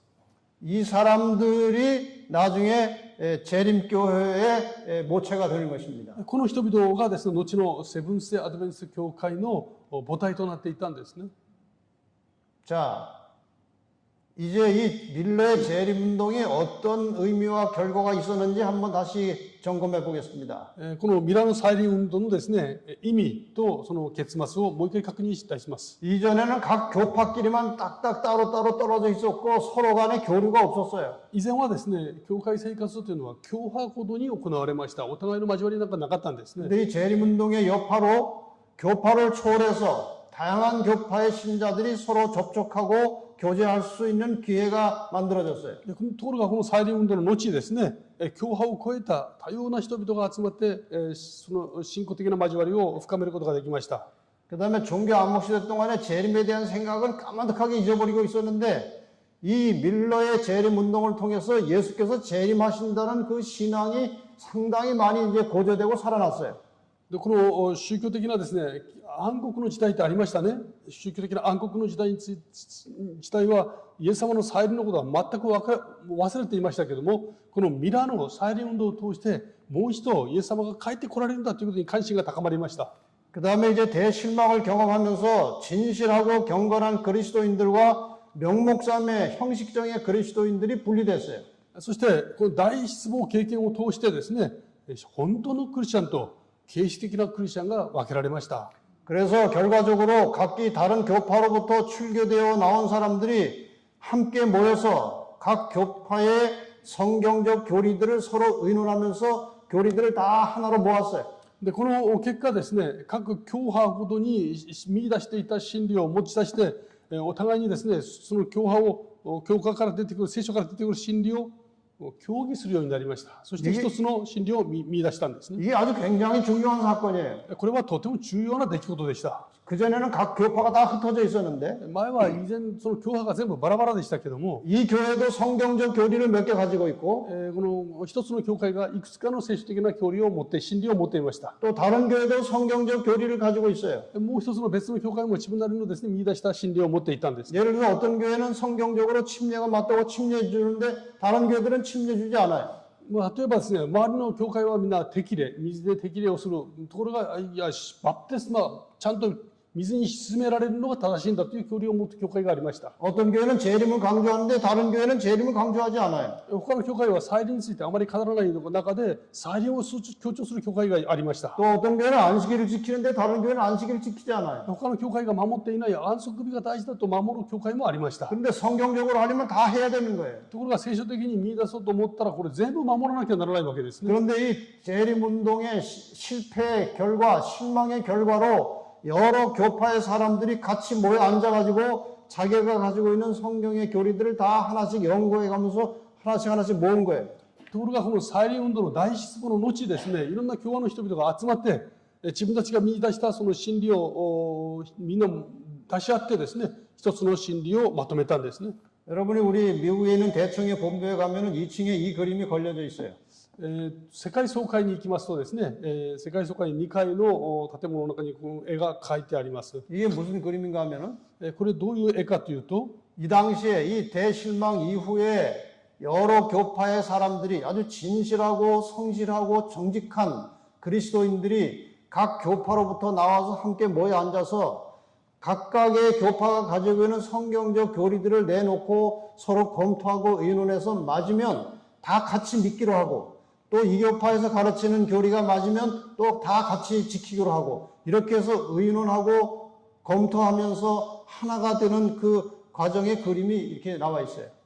この再臨運動の後ですね、失望した人々が集まって、そして真実に忠実に神様を信じる人々がですね、自ら信じる信仰をここで表明し、そしてそれをみんなで聖書を通して確認して、それが正しければみんなでそれを信じることにする。また別の教会がそう自分たちが信じている教理を出してですね、それをみんなで確認をして、それが正しければみんなで信じることにする。その光景をですね、絵にして飾ってあるわけです。 이렇게 해서 각각 흩어져 있던 교리들이 서서히 하나로 모아지기 시작한 겁니다. つまり散らばっていたこの教理がですね、一つとなって、そして一つの真理を見出すことができました。 1831년 재림운동의 그림을 다시 봅시다. 1831年からの再臨運動の絵です。 이 재림운동할 때 많은 교파 사람들이 하나로 모였어요. この時ですね、多くの教派が集まりました。 루터파에도 나왔고 ルターの教会も集まりましたし、 감리교도 나왔고 メソジストの教会、 성공회도 나왔고 聖公会もですね、 제7일 침례교도 나왔고 第7日バプテスト또 派教会、 장로교도 長老 나왔고 派の教会、 개혁주의 교회 改革派教会、 침례파 そしてバプテスト派、 대침례파 再バプテスト 이 派、 외에도 많은 교파들이 이 재림운동에 같이 가담을 했어요. いろんな教派がですね、この再臨運動に加わりました。 그런데 1844년에 대실망을 통해서 많은 사람들이 떨어져 나갔어요. ところが1844年ですね、大失望を通して人々が出ていきました。 그러나 소수의 남은 사람들이 같이 모인 거예요. ところがですね、少数の人々がそこで残ったんですね。 그래서 성경 연구를 같이 한 겁니다. そこでもう一度ですね、聖書を研究し直しました。 그래서 성경 진리를 다 하나로 모았어요. そして聖書のですね、真理を一つに集めたんですね。 이렇게 해서 탄생한 교회가 제7일 안식일 예수의 이름 교회. このようにして生まれた教会がそのセブンスデーアドベンチスト教会なんですね。 그래서 이 재림교회는 성경의 모든 진리를 하나로 모아서 완성된 남은 교회가 된 것입니다. このようにしてですね、このセブンスデーアドベンチスト教会は聖書にある真理を見出して、それを一つにして生まれた教会なんですね。 이것이 1860년이에요. これが1860年です。 그래서 재림교회 생긴 탄생한 해는 1860년이에요. ですから、このエステ教会が生まれたのが1860年なんですね。 자, 그런데 어느 천주교가 이제 이 비판한 책에 보면은 이런 내용이 나와요. で、あるカトリック教会がですね、この教会を批判した内容が次のように書いてあります。 자, 이 책에서 이제 안식일교회를 이제 비판한 거예요. エステ教会のですね、教理を批判している内容ですね。 근데 상당히 역사적 배경을 알고 비판을 했어요. で、この批判の時ですね、この教会が生まれた歴史的な背景をちゃんと知って、そして批判しているわけです。 그래서 안식일교회 교리는 이렇게 만들어졌다고 이제 비판했어요. エステ教会の教理は次のように作られたと言って批判していましたね。 읽어보세요. セブンスデーアドベンチスト教会の教理を見ると、他の多くの教会の教理を一つ二つずつ集めて、チャンプルーを作ったように印象を受ける。すなわちカトリック教会からは救いのための個人の協力の必要。ユダヤ教会からは土曜日安息日と収入の10分の1の献金、そして豚肉を禁ずること。プロテスタント教会からは聖書のみの規範。バプテスト教会からは幼児洗礼の否定とバプテストなどを、そして現代衛生からはタバコ、コーヒー、お酒を排除を取ってきた。 표현을 꽤 잘했어요. とても正しい表現だと思います。 제가 오늘 뭐 잡채한다는 말을 들었는데 맞습니까? 今日なんか皆様韓国のチャプチェという野菜をお作りになられるということですね。お聞きました。正しいでしょうか？ 잡채는 여러 가지 재료를 이렇게 막 섞어가지고 이렇게 한꺼번에 만드는 게 잡채. 沖縄はですね、チャンプルってありますね。韓国ではチャプチェというのがそういう意味を持ちます。チャンポンですね。沖縄でチャンプル。はい。 아주 맛있어요. とても美味しいですね。 근데 이 재림교회 교리가 여러 교파의 성경적 교리들을 다 갖다가 잡채를 만들어 놓은 거예요. このエステ教会の教理というのはですね、いろんな教会の正しいその真理をですね、見出してそれを一つにして、いわばチャンプルを作っているわけです。 그래서 이 재림교회는 아주 성경적으로 여러 면에서 든든한 교리를 가지게 됐어요. ですからエステ教会はですね、聖書の言葉に基づいた正しい教理を持っているわけですね。 장로교에 다니는 어떤 교단의 이제 총회장이고 교수하던 사람을 제가 이제 알고 대화를 하게 됐어요. 長老派の教会のですね、教団総理であり、まだ大学の教授をしておられる先生と会ってお話をする機会がありました。 제가 지은 책을 하나 줬어요. で、私が書いた本をですね、差し上げたんです。 그 책은 현재로부터 이제 새하늘과 새 땅까지 모든 역사적 과정을 역사적으로 교리적으로 잘 이렇게 설명해 놓은 그런 책이에요. その本はですね、キリスト教の歴史、主に今現代からイエス様の再臨に至るまでのその歴史を詳細に記録した本なんですね。 그분이 저에게 이렇게 말하는 게 그 책을 자기가 2번 읽었대요. で、その方がその本を2回読まれたそうです。で、私におっしゃいました。 목사님은 어떻게 그렇게 성경을 많이 압니까? いや、先生はどうして聖書をこんなにも詳細に知ってますか？ 우리는 자기 전공 분야만 조금 알고 나머지는 잘 몰라요. じゃあ私たちは大体自分の専門分野以外にはあまり知らないものなんです。 근데 어떻게 그렇게 성경을 구석구석 여러 면에서 다 그렇게 자세하게 압니까? 그래. ところが先生はどうして聖書の隅から隅までこの深くご存知でいらっしゃいますか？ 아, 저만 그런 게 아니고 안식교 목사들은 다 그렇게 해야 목사를 할 수 있어요. いや、私はですね、いや、これは私だけではありません。少なくとも ST 教会の牧師はですね、これぐらい分かってないと牧師やっていけませんです。 왜 그래요? どうしてでしょうか？ 이 안식교회는 여러 교파의 성경적 교리들을 다 가지고 있어요. この ST 教会はですね、ありとあらゆる教会の教派をみんな持ってるわけですね。 그래서 다 그런 걸 알아요. ですからそういう歴史的背景をみんな知ってるわけです。 그러니까 그렇게 책을 쓸 수 있는 거예요. ですからその本を書くことができるわけです。 자, 안식일교회 주요 교리들을 몇 가지만 제가 중요한 거 요약해 드릴게요. ST 教会のですね、主な大切なものだけを要約をいたします。 우리 재림교회는 믿음으로 구원받는다는 확신을 가지고 있어요. 私たちはですね、信仰によって救われるという確信がありますね。 안식교회 율법주의가 아니에요. ST 教会は決して立法主義ではありません。 믿음으로 구원 받았기 때문에 하나님의 말씀에 순종하고 살자는 거예요. 信仰によって救いを得たので、その神様の御言葉に従って生きようとしているだけです。 재림교회는 또 인간의 구원의 원리를 가르치고 있는 성소 진리를 아주 깊이 알고 있어요. 성소 진리에 대해서. ST 教会はですね、神様の救いのこの全部を知っている、掲示している聖書に対する教理をよく知っています。 그 다음에 성경 예언을 아주 이렇게 정확하게 풀어서 여러분에게 설명하잖아요. そして聖書の予言ですね、これを解いて、みんなに解いて伝えることができます。 그 여러 해 전에 어떤 장로교 목사님한테 저에게 연락이 왔어요. 何年か前にですね、長老派教会の牧師から私に連絡が来ました。 자기가 이제 이 예언을 좀 공부해 보려고 뭐 이렇게 강의도 들어보고 책도 보고 뭐 여러 가지를 알아봤는데 도무지 혼란스러워서 이해가 안 가더라는 거예요. で実は聖書に書いてある予言について勉強したくてですね、いろんな資料を調べたりいろんな勉強してみても何が確かなのかはっきりするものがなくてとても困ってました。 그런데 목사님이 창세기 3장 15절을 가지고 예언을 풀어가는데 너무나 확실하게 깨닫게 됐다는 거예요. ところが先生がその創世記3の15の言葉を通して予言を解いていくときに全てがとても明確でした。 우리 재림교는 성경 예언을 아주 확실하게 정확하게 이렇게 가르치고 있어요. 私たち ST 教会ではですね、聖書の予言についてとても明らかに明確に伝えますね。 다른 사람들은 다 이제 사람이 죽으면은 영혼이 분리돼서 천당 가고 지옥 간다고 가르치는데 우리는 죽으면 모든 것이 끝났다가 예수님이 재림하실 때 부활해서 살아난다고 가르치고 있어요. 他の教会ではですね、人が死んだら、この体から魂が抜けてですね、ある人は天国に行ったり、ある人は地獄に行ったり、こう教えるわけですね。ところが ST 教会では違う、死んだらですね、眠りにつく、イエス様が再び帰ってこられる時までというのを明確に教えます。 이게 영혼이 죽지 않는다는 것은 거짓말이에요. 霊魂が不滅、死なないというのは嘘ですね。 이거는 뱀이 사탄이 에덴 동산에서부터 벌써 거짓말한 거예요. これはこの蛇がですね、エデンの園でみんなに伝えた偽りなんですね。 하나님께서는 선악과 먹으면 정령 죽으리라고 그랬어요. 神様はその善悪の木の実を食べたら必ず死ぬとおっしゃいました。 그런데 뱀이 사탄이 뭐라고 거짓말했어요? ところが悪魔は何と言ったでしょうか。 결코 죽지 아니하리라고 그랬어요. 決して死なないと言いました。 근데 죽었어요. ところが死んでいくわけです。 그러니까 사탄이 말이에요. 죽지 않은 것처럼 자기가 귀신 행세하는 것입니다. ですからこの悪魔がですね、まるで死なないかのようにこの幽霊となって動いているわけです。 이거는 안식일 문제보다 더 심각한 문제예요. 実はこれは安息日問題より本当に深刻な問題なんですね。 재림교회는 영혼 멸절을 정확하게 가르칩니다. この ST 教会はですね、霊魂は滅びるということをはっきり伝えます。 그 다음에 인간의 삶의 근본이 되는 건강 문제, 가정 문제, 확실한 메시지를 가지고 있어요. そして、家庭においてですね、そして健康において、大切なものを明確に、持っていって伝えます。 예수님의 재림과 부활을 확실하게 믿습니다. イエス様の再臨と復活を確かに信じます。 영혼 불멸을 믿으면 재림이 별로 관심이 없어요.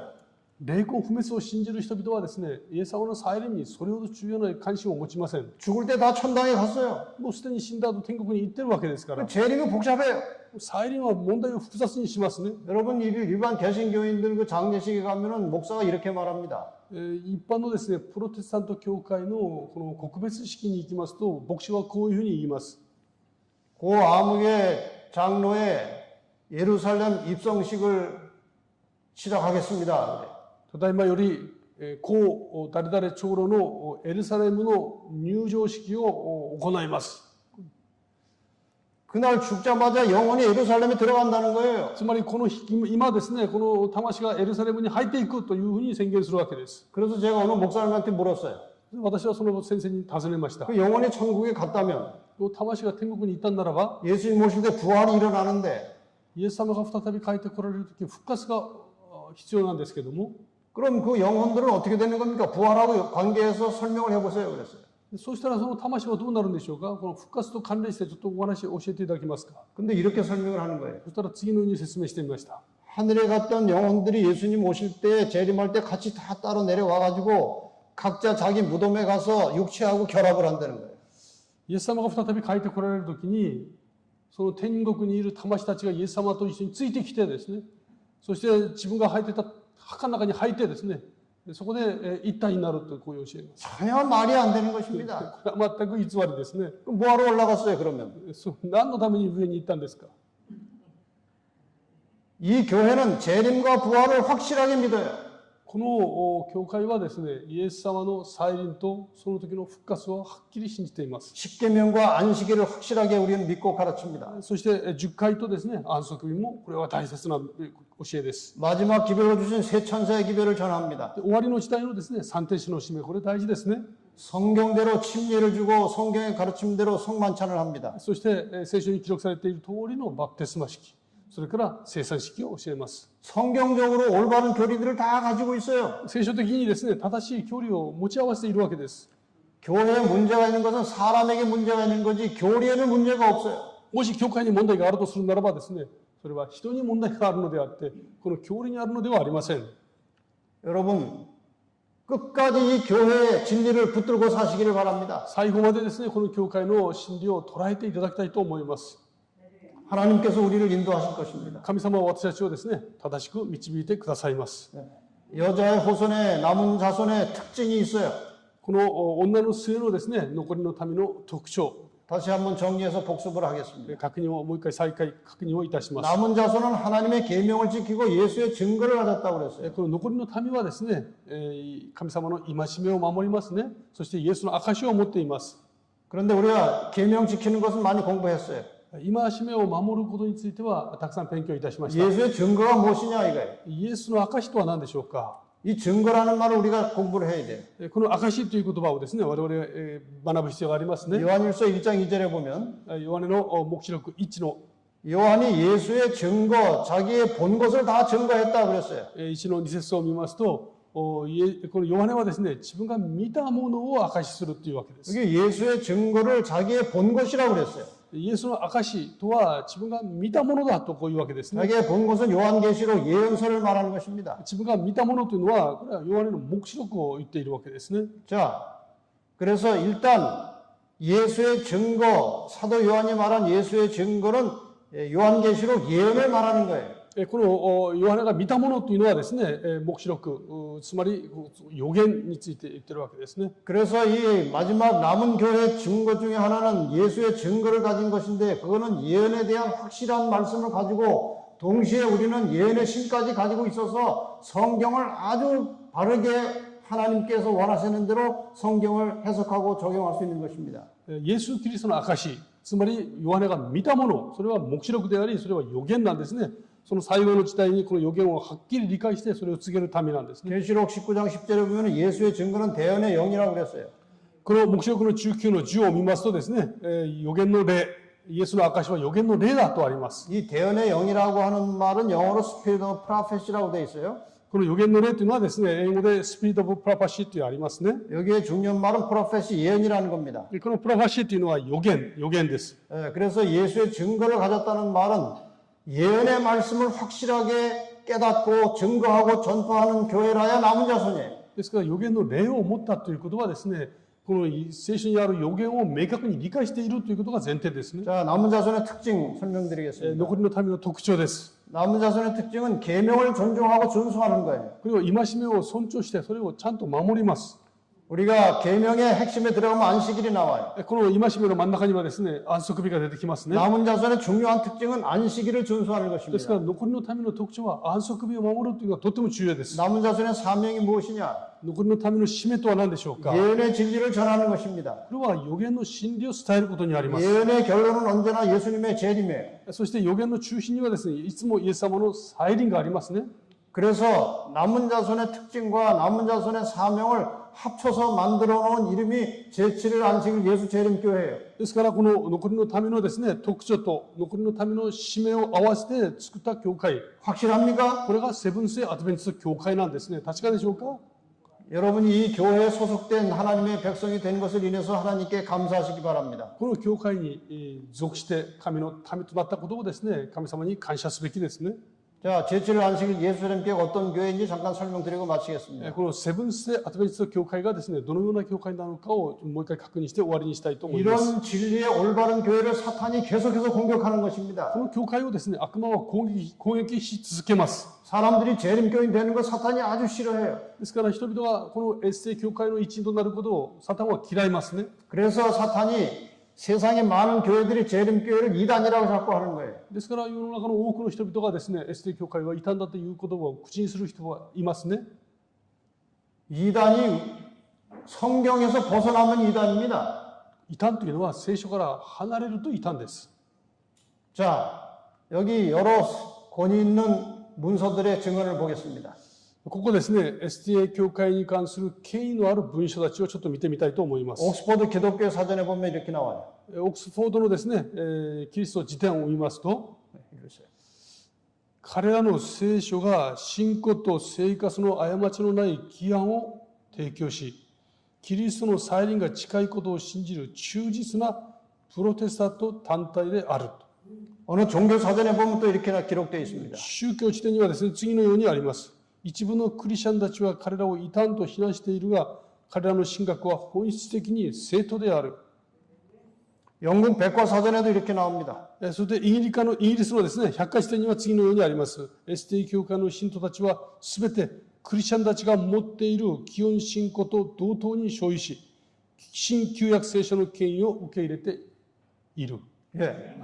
이 재림교회는 뭐 특히 한국에서 그러고 뭐 일본에서도 한국 사람들끼리 제일 심해요. 자꾸 이단이라고 그러는 거예요. まあ、韓国ではですね、SDA 教会を異端だという人々が結構たくさんいます。 근데 이단이 아닐 뿐만 아니라 가장 성경에 일치하는 정통입니다. ところがですね、異端どころか最も聖書に基づいた教会なんですね。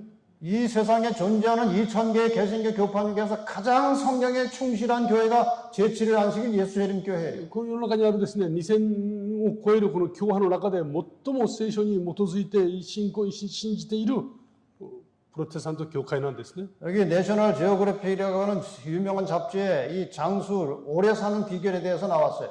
ナショナルジオグラフィックという雑誌、皆さんもご存知でいらっしゃいますね。ここを見ますと、長寿の秘訣というですね、内容の記録が残っています。 이 재림교회는 성경대로 음식을 먹고 성경대로 믿고 성경대로 안식일을 지키고 성경대로 재림을 기다리기 때문에 사람들이 다 평균적으로 보통 사람보다 훨씬 건강해요. この中の内容を見ますとですね、この聖書通りに生きて、聖書通りに食生活、この生活が聖書に基づいているので、平均的に非常に長生きするという内容が記載されています。 세계 세 곳의 그 장수 마을을 골랐는데 그 중에 하나가 미국에 있는 로마린다의 마을을 이제 장수촌으로 꼽았어요. 世界のですね、長寿村というのが3つありますけど、その中の一つがアメリカにあるロマリンダですね。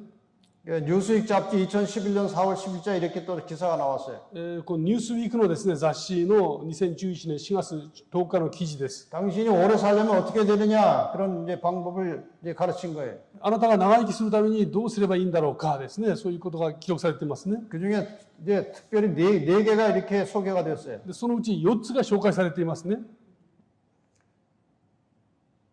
네 가지를 소개했어요. この4つがですね、そこでこの内容として紹介されました。 첫째, 당신이 여자면 장수한다. 最初、あなたが女性ならば長寿します。 여자가 남자보다 또 오래 살아요. 女性が男性より長生きしますからね。 일본도 마찬가지죠. 日本もそうですよね。 그 다음에 두 번째, 당신이 안식일 교인이면 장수한다 이렇게 돼 で、있어요. 2つ目はですね、あなたがセブンステイアドベンチストならば長寿します。 여자는 보통 여자들보다 안식일 교인 여자가 7, 8년 더 살아요. 평균적으로. 女性はですね、平均的に女性が大体、セブンステイアドベンチスト教会の平均的に女性の7、8年くらい長寿になってますね。 남자는 9년 내지 10년 더 살아요. 안식일 교인. ところが SDA 教会の男性たちはですね、その他の人々より8年から9年長生きします。 꼭 음식만 잘 먹어서 그런 게 아니고 안식일을 쉬고 재림을 기다리는 소망을 가지고 살기 때문에 수명이 긴 거예요. これは単純にですね、菜食するからではありませんですね。神様の御言葉に信頼し、イエス様の再臨を信じて待ってますからですね、そういうものが規模となっていくわけです。 그다음에 세 번째로는 당신의 어머니가 25살 전에 당신을 출산했으면 당신은 장수한다고 그랬어요. そして3つ目がですね、あなたのお母さんがあなたを25歳以前にあなたを産んだならばあなたは長寿しますってあります。 그 아이를 젊은 나이에 낳아야 아이가 건강한 거예요. ですから若い時に産んでこそですね、子供が健康だということを言いたいわけですね。 여러분들은 지금 여기 해당이 안 되는 사람들이에요, 다. で皆さんはいかがでしょうか。ここに該当しておられますでしょうか。 여러분 딸들이 있으면 시집 빨리 보내세요. だから女性がですね、結婚適齢期というのがこういうことを見れてわかりますね。 그래야 아이들이 건강해. で、早く結婚して早く生まれたら、健康な子供が生まれるのかもしれません。 당신은 공해가 없는 곳에서 살아야 된다. あなたは公害のないところで住むなら、これはとても一つ長寿の条件になります。 그 오키나와 아주 좋은데 沖縄はとてもいい環境ですね。 그러니까 여기 계신 여자분들은 조건을 다 가지고 있는 거예요. ですから皆さんはこの全ての条件を持っておられるのかもしれませんね。 오래 사시다가 살아서 예수님 재림 맞이하시기 바랍니다. 長生きされて、そして生きてイエス様の再臨を迎えたら最高です。 그리고 이 재림교회는 이 기별이 중요하기 때문에 세계 모든 사람들에게 이 기별을 전해야 됩니다. 聖教会はですね、この大切なメッセージを全世界の人々に伝えています。 그래서 이 재림교회는 이 세계의 여러 지역마다 이게 본부를 두고 전 세계에 복음을 전하고 있어요. 聖教会はですね、多くの箇所にこの伝統のですね、拠点を設けて全世界の人々に福音を述べ伝えています。13支部ですね。 13개의 지혜가 있어요. 세계적으로. 13の支部に分かれて福音を述べ伝えています。 일본이 어느 지회에 속해 있는지 혹시 아십니까? 日本がどこに属しているかご存知ですか？ 어디에?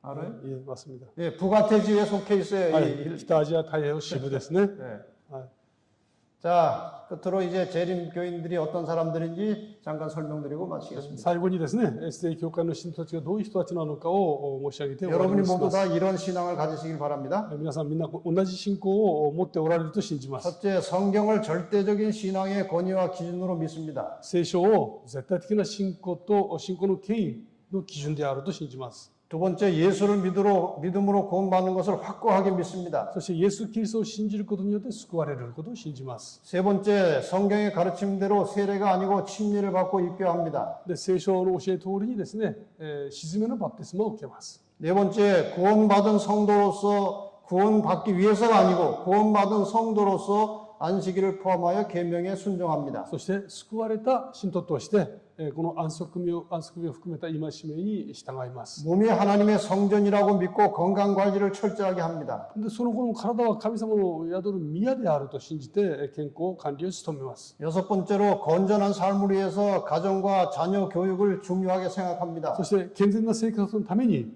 家庭の子供たちの教育を大事にします。 일곱 번째로 성경 예언에 기초해서 예수님의 재림과 부활을 확실하게 믿습니다. そして 7番目ですね、聖書予言に基づいてイエス様の再臨と復活を信じます。 여덟 번째, 자신을 희생해서 다른 사람 위해서 봉사하며 살아갑니다. そして8番目、自分の犠牲を通して他人への奉仕を大切にします。 아홉 번째, 예수님의 품성을 닮아가는 성화의 과정을 통해서 경건을 연습하고 삽니다. そしてキリストの品性に倣ってですね、イエス様の見姿にまで成長していきます。 세계 모든 교회가 하나의 조직체로서 복음을 온 세상에 전파하고 있습니다.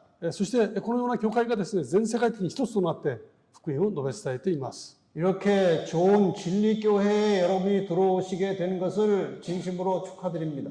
このようなですね、正しい教会の一員となられたことを本当に心からお祝いを申し上げます。 여러분 복을 많이 받으셨습니다. 皆さん本当に我々は祝福されてますね。 이 진리를 통해서 여러분이 영원한 생명에 들어가는 구원을 받으실 뿐만 아니라 この真理に基づいてですね、永遠の命を勝ち取る民であるのみならず、 다른 사람들에게도 이 구원의 복음을 잘 전해서 많은 사람들을 하나님께로 인도하는 하나님의 충성된 종들이 되시기를 바라면서 말씀을 마치겠습니다. 私たちの大切な家族ですね、大事な方々もこの共有してですね、イエス・キリストのご再臨を共に待つことができますように心からお祈りいたします。 기도하겠습니다. お祈りいたします。 하나님, 지금 이 세상은 선악의 싸움, 마지막 네 번째 싸움이 준비되고 진행되고 있습니다. この善と悪の戦いがまさにこの終わりの時代、最後の段階を迎えて、そして熾烈に進んでいます。 우리가 이 마지막 시대에 사탄의 공격 대상이 될 마지막 남은 자손 재림교인이 될 수 있도록 인도해 주셔서 감사합니다. この終わりの時に悪魔が攻撃を仕掛ける真の教会の一員とさせてくださいまして感謝いたします。 잠시 우리가 세상의 핍박을 받겠지만 하나님께서 우리를 지키시고 보호하시고 마침내 승리할 것을 믿습니다. たとえこの世の中にあっていろんな攻撃や迫害を受けようとも、この信仰を持って全てに打ち勝って、そして勝利を勝ち取ることを信じます。 우리가 이렇게 좋은 진리를 믿게 되었사오니 주님 오시는 날까지 흔들리지 말고 변절치 않게 하여 주시옵소서. この正しい信仰、正しい教理を教えをいただいていますので、私たちが最後まで正しい信仰の道を歩き抜くことができますように祝福ください。 우리가 이 신앙을 잘 지키다가 주님 재림하실 때 오 주여 어서 오시옵소서 하며 주의 재림을 맞이하는 하나님의 신실한 종들이 되게 하여 주시옵소서. まもなく帰ってこられる主を手に手を取って共に主よ来たりませと主を待ちわびる私たちで迎える私たちでありますように祝福くださ 예수님의 이름으로 기도합니다. い。イエス様の皆によってお祈りいたします。アーメン。